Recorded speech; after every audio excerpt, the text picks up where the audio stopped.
సంచలన దర్శకుడు ఎప్పుడు ఎవరిని టార్గెట్ చేస్తాడో కనీసం ఆయనకే తెలియదు. కానీ ఆయన ఎక్కువగా పవన్ కళ్యాణ్ పైనే విరుచుకు పడుతుంటాడు. అయితే తాజాగా ఏపీకి ప్రత్యేక హోదా కోసం పాటుపడుతున్న పవన్ను ఆకాశానికి ఎత్తేస్తూనే అంతకంటే ఎక్కువసార్లు పైనుంచి కిందకు తోసేస్తుంటాడు. రీసెంట్గా అదే జరిగింది. అయితే ఆ లొల్లి చిలికి చిలికి గాలివానగా మారింది.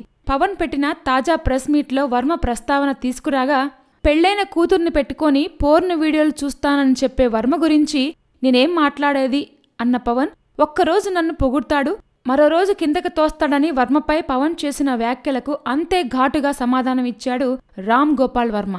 ఇంతకీ ఆయన ఏమన్నారంటే, ఒక అభిమానిగా పవన్ కళ్యాణ్ మీద ఎక్స్పెక్టేషన్స్తో మాట్లాడాను గాని ఆయన చేసుకున్న 3 పెళ్లిళ్ల గురించి, అతని వ్యక్తిగత జీవితం గురించి నేనెప్పుడూ మాట్లాడలేదని, నా జీవితం, నా లైఫ్ స్టైల్, నేను ఆలోచించే విధానం దాచుకోకుండా నా పుస్తకమైన నా ఇష్టంలో మొత్తం విప్పి రాశానని చెప్పుకొచ్చాడు వర్మ. అంతేకాకుండా మెగా ఫ్యామిలీ గురించి మాట్లాడాడని ఎండమూరి వీరేంద్రనాథ్ని తిట్టారు. కానీ వాళ్లు మాత్రం వాళ్ళు వేరే ఇంట్లో వాళ్ళ గురించి మాట్లాడొచ్చా అని తన ట్విటాస్త్రంలో పేర్కొన్నారు వర్మ. మరి ఈ గొడవ ఇంకెంత దూరం పోతుందో ఏమో. Please subscribe. Hi, it's me Purna. Please subscribe.